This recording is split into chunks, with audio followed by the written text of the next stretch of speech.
इब्रानियों के नाम पत्री पहला अध्याय। इब्रानियों के प्रथम अध्याय से ही ज्ञात होगा कि लेखक का नाम अज्ञात है।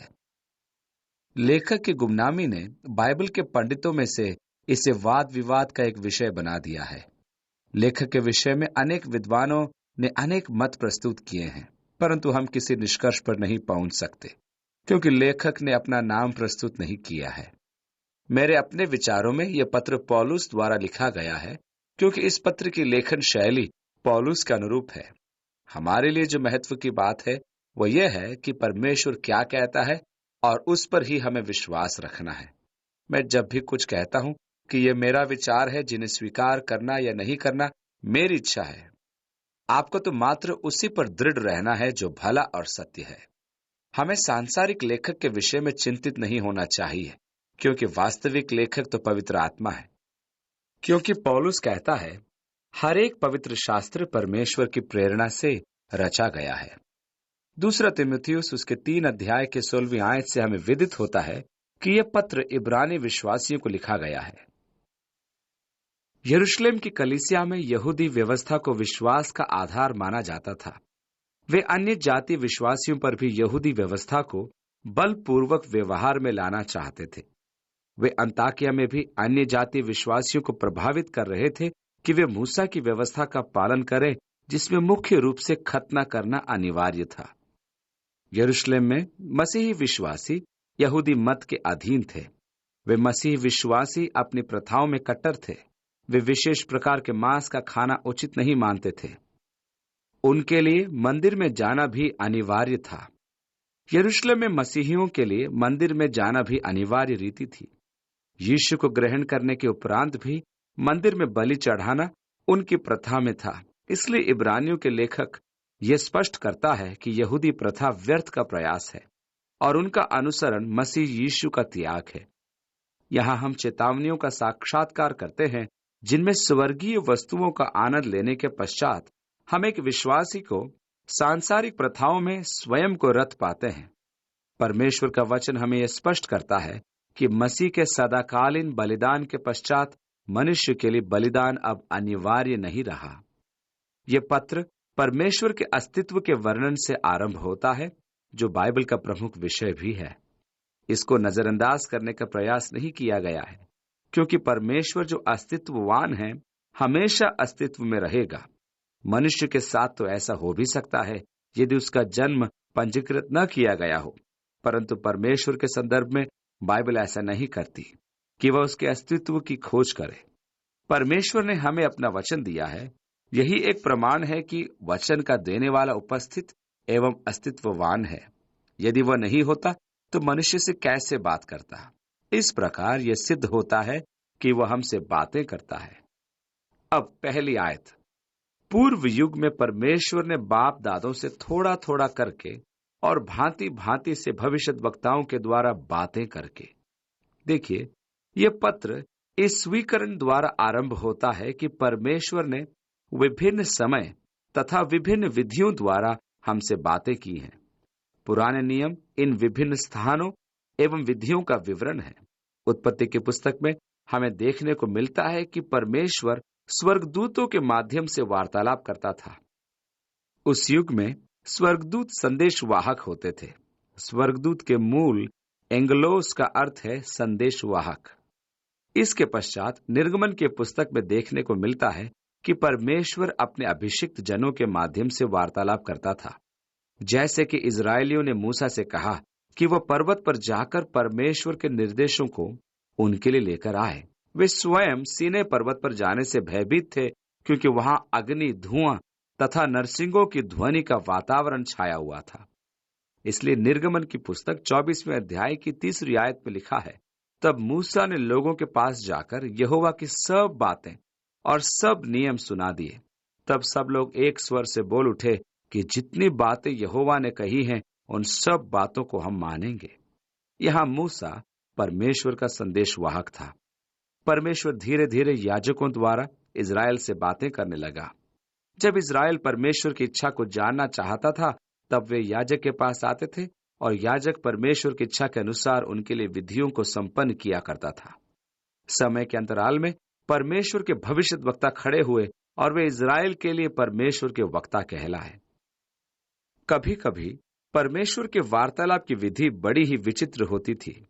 परमेश्वर ने हेजेकिएल के द्वारा विचित्र विधियों द्वारा अपने संदेश लोगों तक पहुंचाए।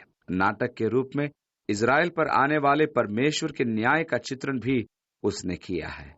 इस प्रकार परमेश्वर ने विभिन्न समयों में भिन्न भिन्न रीति द्वारा अपना संदेश दिया। अब दूसरी आयत में लिखा है, इन दिनों के अंत में हमसे पुत्र के द्वारा बातें की, जिसे उसने सारी वस्तुओं का वारिस ठहराया और उसी के द्वारा सारी सृष्टि रची है। मनुष्य के लिए परमेश्वर का अंतिम प्रकटीकरण मसीह यीशु था, अर्थात हम परमेश्वर के बारे में जो कुछ भी जानना चाहते हैं हमें यीशु के चरित्र से ज्ञात हो जाता है। यीशु मनुष्य के लिए परमेश्वर का मूल संदेश लेकर आया था। वो परमेश्वर का अभिज्ञान लेकर आया। इस प्रकार मनुष्य परमेश्वर के विषय में जो कुछ भी जानना चाहता था उसे वह यीशु से ग्रहण कर सकता था। अपने पुत्र में परमेश्वर का यह प्रकटीकरण सर्वोच्च प्रकटीकरण था। यह स्वर्गदूतों के प्रकटीकरण से भी उत्तम था। प्रथम 2 अध्याय स्वर्गदूतों से बढ़कर उसके पुत्र के उत्कृष्ट होने को दर्शाते हैं। तीसरे अध्याय में वह यीशु की उत्कृष्टता मूसा से अधिक दर्शाता है। मूसा मनुष्य था, उसने इस्राएल को प्रतिज्ञा के देश तक ले जाने की अगुवाई की। वह उन्हें प्रतिज्ञा के देशों में प्रवेश करा पाया। लेखक यह दर्शाता है कि वह उसकी तुलना लेवियों के याजकों से करता है। लेखक यह दर्शाता है कि यीशु में स्थापित वाचा पुरानी वाचा से कहीं उत्तम है और उसका बलिदान बेजोड़ है। परमेश्वर ने हमारे पूर्वजों से विभिन्न विधियों द्वारा विभिन्न समयों में वार्तालाप किया, परंतु समय के इस अंत में उसने हमसे अपने पुत्र के माध्यम से वार्तालाप किया। देखिए, हमें मसीह यीशु के विषय में कई तथ्य इन पहली 3 आयतों से ज्ञात होते हैं। सबसे पहले वो सारी वस्तुओं का वारिस। उसके आगे लिखा है, उसी के द्वारा उसने सारी सृष्टि की रचना की है। तीसरी बात, उसी की महिमा का प्रकाश। चौथी बात, उसके तत्व की छाप। पांचवी, समस्त वस्तुओं को वो अपनी सामर्थ्य के वचन से संभालता है। छठी, पापों को धोकर। और सातवीं, महिमा महिम के दाहिने जा बैठा है। परमेश्वर का महिमामय राज्य अभी आने वाला है। परमेश्वर ने अपने राज्य के कुछ पक्षों का भविष्यद्वक्ता के द्वारा उल्लेख भी किया है। उसने छोटे छोटे झरोखे खोल दिए हैं जिनसे समय के 3 बानों का अनुभव किया गया था। इनसे परमेश्वर के राज्य की महिमा का बोध होता है। इस आने वाले लोक में मनुष्य परस्पर शांति में वास करता है। यह एक ऐसा संसार है जहां व्यापार का श्राप नहीं है। यहाँ प्रत्येक मनुष्य अपनी आवश्यकता को मोल प्राप्त करता है।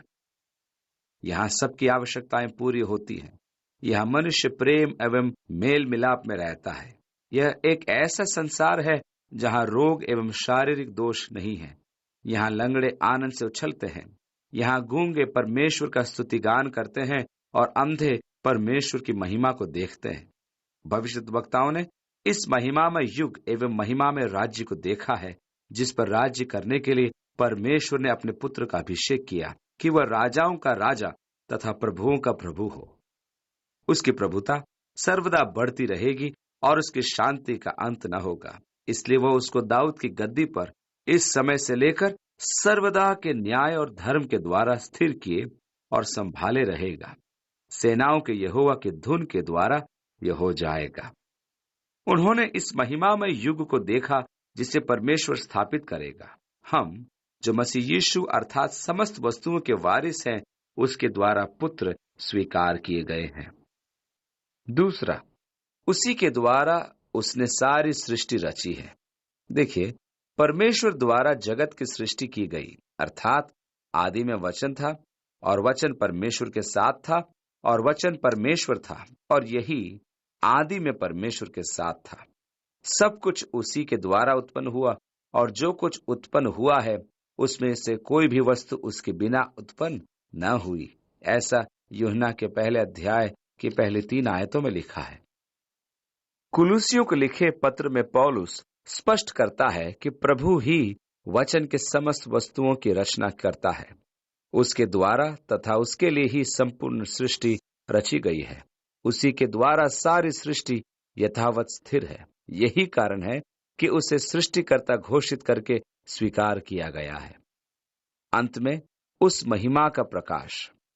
इस शब्द के प्रयोग का मूल यूनानी अर्थ है प्रचंड ज्योति, अर्थात यीशु उस प्रचंड ज्योति का प्रसारण या विकिरण है जिसे मानवीय आंखों द्वारा देखना संभव नहीं। यही प्रचंड ज्योति परमेश्वर को थामे रहती है। बाइबल से हमें विदित होता है कि मनुष्य का इस प्रचंड ज्योति तक पहुंचना असंभव है, परंतु स्वर्ग में हमें इस ज्योति का ही प्रकाश प्राप्त होगा। वहां न तो सूर्य के और न ही चंद्रमा के प्रकाश की आवश्यकता होगी, क्योंकि मेमना ही ज्योति है। मसीह यीशु के द्वारा परमेश्वर की महिमा अर्थात उसकी प्रसारित ज्योति स्वर्ग को ज्योतिर्मय करती है। जब हम स्वर्ग पहुंचेंगे तब हमें वहां प्रत्येक वस्तु प्रकाशमान दिखाई देगी, जैसा कि पुराने नियम में वर्णन किया गया है। मंडप के महापवित्र कक्ष में परमेश्वर की उपस्थिति से प्रकाशमान अवस्था को शकेना कहा था। मंडप में याजक बाहरी परिसर से पवित्र स्थान में प्रवेश करता था जो मंडप में उपस्थित था। पहला कक्ष 15 व 30 फुट क्षेत्रफल का था, जिसमें दाईं और रोटी की मेज थी, जिस पर 12 रोटियां रखी रहती थी, जो प्रत्येक गोत्र का प्रतिनिधित्व करती थी। महापवित्र कक्ष को विभाजित करने वाले पर्दे के सामने लोबान जलाने की वेदी होती थी। बाईं और 7 डालियों वाला दीवट जो उस पवित्र स्थान को ज्योतिर्मय करके पवित्र आत्मा का प्रतिनिधित्व करता था, रखा रहता था। जब याजक महापवित्र स्थान में प्रवेश करता था तब वहां प्रकाश का कोई साधन नहीं था। उस स्थान में वाचा का संदूक तथा करूब होते थे जो परमेश्वर की उपस्थिति की ज्योति द्वारा प्रकाशित होते थे। परमेश्वर की इस ज्योति का ही एक भाग यीशु है। वह परमेश्वर के व्यक्तित्व का प्रकट प्रतिरूप है। यीशु ने स्वयं कहा, जिसने मुझे देखा उसने पिता को देखा है। इसे हम आज की भाषा में इस प्रकार व्यक्त कर सकते हैं, जैसा बाप वैसा बेटा। यही कारण है कि जिसके पास पुत्र है उसके पास पिता है। दूसरे शब्दों में, जो पुत्र का परित्याग करता है वह पिता का परित्याग करता है, क्योंकि वह परमेश्वर के व्यक्तित्व का प्रत्यक्ष प्रतिरूप है। वे तीनों एकत्व हैं। और इसके लिए आप यूहन्ना पहला अध्याय की 5वीं आयत में देखिए, पुत्र का इनकार करना पिता का इनकार करना है। और आगे लिखा है, और सब वस्तुओं को अपने सामर्थ के वचन से संभालता है। यह अति रुचिकर है कि आदि में जब परमेश्वर ने जगत की सृष्टि की तब उसने अधिकार का प्रयोग किया, अर्थात उसने सृष्टि के अस्तित्व को अस्तित्ववान घोषित किया। उत्पत्ति की पुस्तक का शब्द अनुवाद करें तो इस प्रकार होगा कि और परमेश्वर ने कहा, प्रकाश होने दो, और प्रकाश हो गया। उसने उच्चारण द्वारा अस्तित्व उत्पन्न किया। और परमेश्वर ने कहा, जल के 2 भाग होने के लिए आकाश मंडल होने दो, और परमेश्वर ने कहा, शुष्क भूमि प्रकट होने दो। परमेश्वर ने इन सब के अस्तित्व का उच्चारण मात्र ही किया था। संपूर्ण जगत उसके सामर्थ्य के उच्चारण से सृजित होती गई और उसके सामर्थ्य के उच्चारण से ही आज भी स्थिर है। परमाणु रचना में पॉजिटिव क्लस्टर एक परिघटना है जिसमें घनात्मक भार परमाणु की नाभि में एकत्रित हो जाते हैं। ये कोहेन के विद्युत नियम के विपरीत प्रतिकर्षण होते हैं। यदि आपके पास एक चम्मच धनात्मक भार है और आप उसे उत्तरी ध्रुव पर रख दें तथा एक चम्मच धनात्मक भार को दक्षिणी ध्रुव पर रख दें, तो उन धनात्मक भारों को रोकने के लिए 30,000 टन के दबाव की आवश्यकता होगी। किन्हीं 2 चुंबकों के समरूप सिरों को एक दूसरे से जोड़ने पर ज्ञात होता है कि इस प्रक्रिया में बल की आवश्यकता होती है, क्योंकि धनात्मक बिंदुओं का प्रतिकर्षण प्रकृति का नियम है, परंतु परमाणु की नाभि में धनात्मक पुंज विद्युत के इस नियम का प्रत्यारोपण करता है। परमेश्वर ने एक ऐसे जगत की सृष्टि की है जिसमें स्वयं की विनाश प्रक्रिया विद्यमान है। वैज्ञानिक विशाल विस्फोट के विषय में विवेचन करते हैं, परंतु यह विशाल विस्फोट परमेश्वर द्वारा ही क्रियान्वित होता है, क्योंकि समस्त अवयव उसके सामर्थ्य के उच्चारण से ही परस्पर स्थिर किए जाते हैं। उसने कहा, आकाश मंडल को होने दो और शुष्क भूमि हो जाए, तो वैसा ही हो गया। सब कुछ यथावत विद्यमान है और परमेश्वर की अनुमति की प्रतीक्षा में रहता है। वह बल जो परमाणु की नाभि में विद्यमान धनात्मक भार को संयुक्त किए हुए है, यदि मुक्त कर दिया जाए तो एक भयानक विस्फोट होगा और धनात्मक भार एक दूसरे से पृथक होकर अंतरिक्ष के छोर की ओर अग्रसर हो जाएंगे। परमेश्वर का वचन कितना शक्तिशाली है कि उसके उच्चारण से ही जगत अस्तित्ववान हो गया। इसी प्रकार परमेश्वर के उच्चारण मात्र से जगत अस्तित्वहीन भी हो जाएगा। जिस परमेश्वर की हम उपासना करते हैं वह कितना सर्वशक्तिमान है। इसी परमेश्वर का प्रत्यक्ष प्रतिरूप मसीह यीशु है। वही संपूर्ण सृष्टि को अपने सामर्थ्य के उच्चारण से थामे हुए है। और आगे लिखा है, वो पापों को धोकर ऊंचे स्थानों पर महामहीन के दाहिने जा बैठा। हम परमेश्वर के विषय में कहते हैं कि वह स्वर्गदूतों के द्वारा मनुष्यों से बात करता है। नए नियम में भी परमेश्वर ने स्वर्गदूतों के द्वारा मनुष्यों से बातें की। स्वर्गदूत ने ही मरियम को संदेश दिया था कि वह मसीहा को जन्म देगी। यीशु के जीवन में भी स्वर्गदूत उससे बातें किया करते थे। यूसुफ से भी स्वर्गदूत ने कहा था कि वह मरियम को स्वीकार करने से न डरे। स्वर्गदूत ने ही यूसुफ को संदेश दिया कि वह शिशु यीशु को लेकर मिस्र चला जाए, क्योंकि हेरोदेस उसके प्राण खोजी बन गया था। शैतान की परीक्षा में सफल होने के पश्चात स्वर्गदूत यीशु की सेवा कर रहे थे। विशेष ध्यान देने योग्य बात यह है कि जब वह क्रूस पर लटका हुआ था तब कोई स्वर्गदूत उसकी सहायता के लिए नहीं आया। यह एक ऐसा कार्य था जिसे यीशु को स्वयं ही पूर्ण करना था। पुराने नियम की विधि में यह अनिवार्य था कि मेल दिवस के दिन केवल महायाजक ही परमेश्वर के समक्ष बलिदान चढ़ाएं। साधारण दैनिक बलिदान के लिए अन्य याजक थे, परंतु मेल दिवस के दिन इज़राइल के पापों के लिए बलि अर्पित करना केवल महायाजक का उत्तरदायित्व होता था। उसे उन 27 पशुओं का वध स्वयं ही करना होता था जो उस दिन बलि किए जाने होते थे। तत्पश्चात महापवित्र स्थान में बलि के रक्त को लेकर इज़राइल के पापों के लिए स्वयं संपूर्ण विधि को पूर्ण किया जाता था। वहां उसे सांत्वना देने और संकटकालीन सहायता के लिए स्वर्गदूत उपस्थित रहते थे। यीशु न अकेले ही हमारे अपराधों और पापों को वहन करते हुए हमारे स्थान पर मृत्यु को स्वीकार किया। उसने आपके और मेरे लिए परमेश्वर से मेल कराते हुए हमारे पापों को धोकर महामहीम के दाहिने जा बैठा। अब हम यीशु को परमेश्वर के दाहिने बैठे देखते हैं। दूसरे अध्याय में हम देखेंगे कि जब तक समस्त वस्तुएं उसके अधीन नहीं हो जाती हैं, तब तक वह वहां प्रतीक्षा करेगा। अध्याय 1 में हम यीशु में परमेश्वर के प्रकटीकरण की खोज करेंगे, जो स्वर्गदूतों से भी श्रेष्ठ है। यहोवा विटनेस वाले कहते हैं कि मसीह यीशु प्रधान स्वर्गदूत मिकाएल है, परंतु यहाँ हम देखेंगे कि यीशु यथार्थ में स्वर्गदूतों से भी श्रेष्ठ है। वो कोई स्वर्गदूत नहीं है जिसे दिव्य पद प्रदान किया जाए।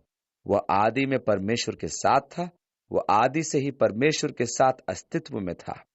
यूहन्ना 1:1 में लिखा है, आदि में वचन था और वचन परमेश्वर के साथ था और वचन परमेश्वर था। लूसीफर अभिषिक्त का रूप था। जब परमेश्वर ने संसार के उद्धार का विचार किया था, तब उसने इन दोनों भाइयों का आह्वान किया कि वे उद्धार की योजना का प्रतिवादन करें। दोनों भाइयों द्वारा प्रस्तुत योजना में से यीशु की योजना को परमेश्वर ने प्रमाणित किया, जिससे उसका भाई लूसीफर अत्यधिक क्रोधित हुआ और पृथ्वी पर उतर आया कि अपने भाई की योजना को भंग करे।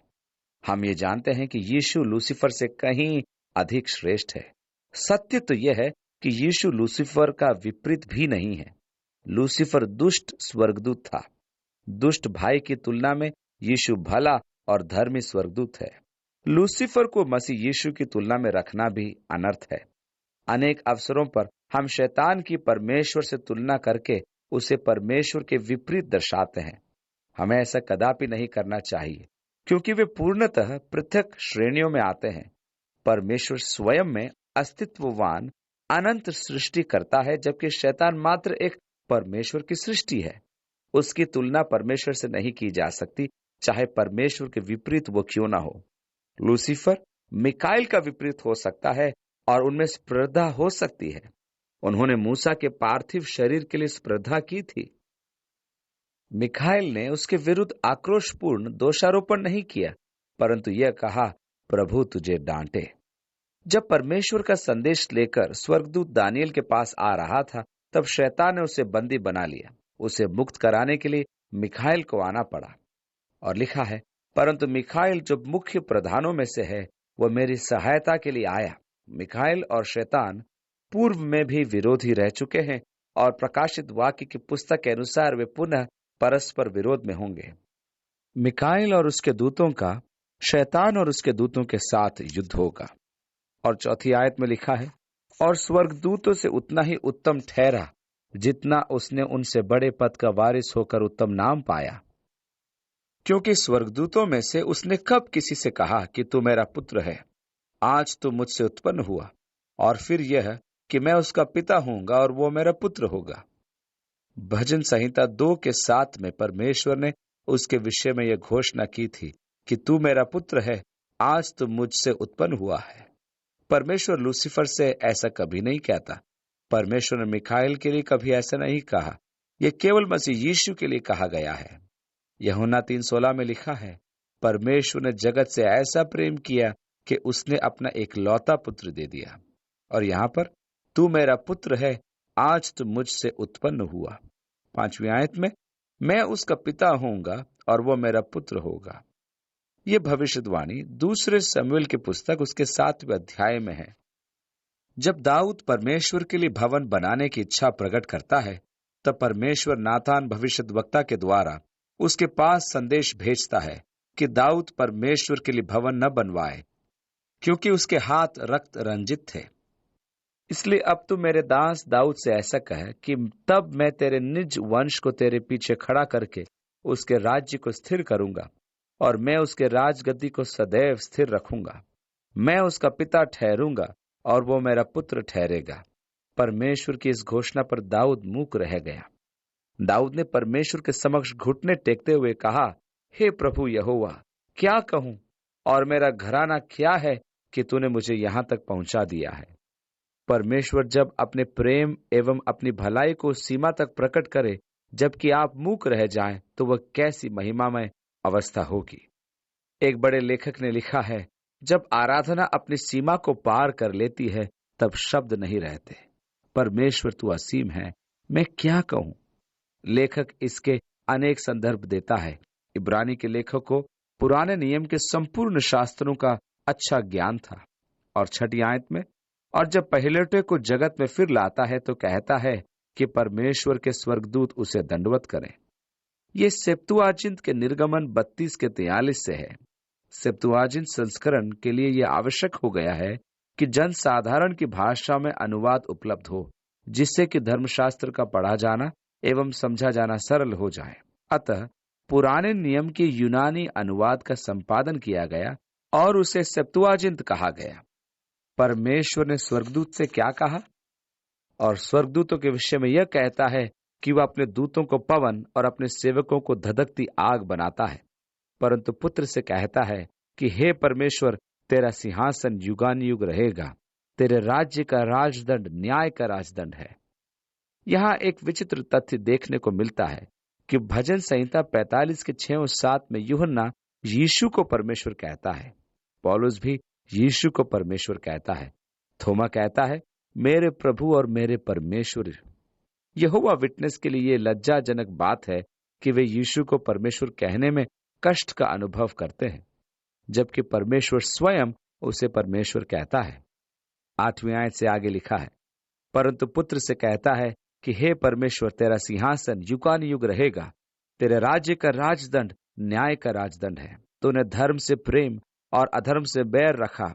इस कारण परमेश्वर ने तेरे साथियों से बढ़कर हर्ष रूपी तेल से तुझे अभिषेक किया, और यह कि हे प्रभु, आदि में तूने पृथ्वी की नींव डाली और स्वर्ग तेरे हाथों की कारीगरी है।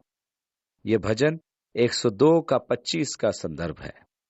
वे तो नाश हो जाएंगे, परंतु तू बना रहेगा, और वे सब वस्त्र की नाई हो जाएंगे, और तू उन्हें चादर की नाई लपेटेगा, और वे वस्त्र की नाई बदल जाएंगे। पर तू वही है, और तेरे वर्षों का अंत न होगा। पुत्र की शाश्वतता के विषय में विचार करने पर हमें विदित होता है कि जगत पुराना हो जाएगा और वो पतन की अवस्था में है। कालांतर में सूर्य टिमटिमा कर समाप्त हो जाएगा, आकाशमंडल वस्त्र की नाई पुराना हो जाएगा, परंतु परमेश्वर बना रहेगा। यीशु ने कहा, आकाश और पृथ्वी टल जाएंगे, परंतु मेरी बातें कभी न टलेंगी। जगत टलने को है। अब ये जानते हुए कि जगत का विघटन हो जाएगा, तो हमें किस प्रकार के व्यक्ति होना आवश्यक है? यदि यह भौतिक जगत समाप्त होने पर है, तो हमें आत्मिक व्यक्ति बनना आवश्यक है। हमारी संपदा भी आत्मिकता की ही हो, न कि इस जगत की भौतिक संपदा। प्रभु तो सदाकाल के लिए वैसा ही रहेगा। वह अपरिवर्तनीय है और उसके वर्ष समाप्त नहीं होंगे। 13वीं आयत में लिखा है, और स्वर्गदूतों में से किससे कब कहा कि तू मेरे दाहिने बैठ, जब तक कि मैं तेरे बैरियों को तेरे पांवों के नीचे की पीढ़ी न कर दूं। उसने किसी भी स्वर्गदूत से ऐसा नहीं कहा, परंतु केवल पुत्र से, वो भी भजन 110 की पहली आयत में। क्या वे सब सेवा टहल करने वाली आत्माएं नहीं जो उद्धार पाने वालों के लिए सेवा करने को भेजी जाती हैं? स्वर्गदूत सर्वप्रथम सेवा टहल करने वाली आत्माएं हैं, अर्थात परमेश्वर की सेवा में सेवा कार्य करने वाली आत्माएं। यशाया के 6 अध्याय में यशाया ने परमेश्वर के सिंहासन को देखा और यह भी देखा कि सराफ सेनाओं का यहोवा पवित्र पवित्र पवित्र है कहते हुए परमेश्वर की स्तुति कर रहे थे। प्रकाशित वाक्य के 4 अध्याय में यूहन्ना ने स्वर्गीय दृश्य में परमेश्वर के सिंहासन के चारों ओर सराफों को सेनाओं का यहोवा पवित्र पवित्र पवित्र है कहते हुए उड़ते देखा। उनकी प्राथमिक सेवा स्वर्ग में परमेश्वर के लिए है। हमारी आवश्यकता है कि हम परमेश्वर की सेवा टहल करें। यशाया को परमेश्वर के सिंहासन के दृश्य को देखकर बोध हुआ कि वह कैसा पापी मनुष्य है। परमेश्वर की पवित्रता के समक्ष आते ही उसे यह बोध हुआ कि वह कैसा दुष्ट व्यक्ति है, और उसने ये स्वीकार किया, हाय हाय, मैं नाश हुआ, क्योंकि मैं अशुद्ध होंठ वाला मनुष्य हूं और अशुद्ध होंठ वाले मनुष्यों के बीच में रहता हूं, क्योंकि मैंने सेनाओं के यहोवा महाराजाधिराज को अपनी आंखों से देखा। परमेश्वर ने एक सराफ को वेदी से धकता हुआ अंगार लेकर यशाया के होंठ पर लगाकर आने को कहा। कहने का अर्थ यह है कि एक पवित्रता का एक आत्मा परमेश्वर की सेवा में उपस्थित था। यशाया के पुकारने पर कि वह अपवित्र है, परमेश्वर ने तुरंत उसे उस मनुष्य की सहायता के लिए भेजा। इससे यह प्रमाणित होता है कि स्वर्गदूत सर्वप्रथम परमेश्वर की सेवा में रहते हैं और आवश्यकता पड़ने पर उसकी संतानों की सेवा में भेजे जाते हैं। भजन 91 में लिखा है, क्योंकि वह अपने दूतों को तेरे निमित्त आज्ञा देगा कि जहां कहीं तू जाए, तेरे सब मार्गों में वे तेरी रक्षा करें। वे तुझको हाथों हाथ उठा लेंगे, ऐसा न हो कि तेरे पांवों में पत्थर से ठेस लगे। इसका अर्थ स्पष्ट है कि स्वर्गदूत सेवक है। इसलिए तो उसने किसी भी स्वर्गदूत से नहीं कहा कि तू मेरे दाहिने बैठ, जब तक कि मैं तेरे बैरियों को तेरे पांवों के नीचे की पीढ़ी न कर दूं। क्योंकि वह सेवक है, लेकिन यीशु सेवक नहीं है, वह तो राजा है। अतः यीशु और स्वर्गदूतों में महान अंतर है। यीशु उपासना के योग्य है।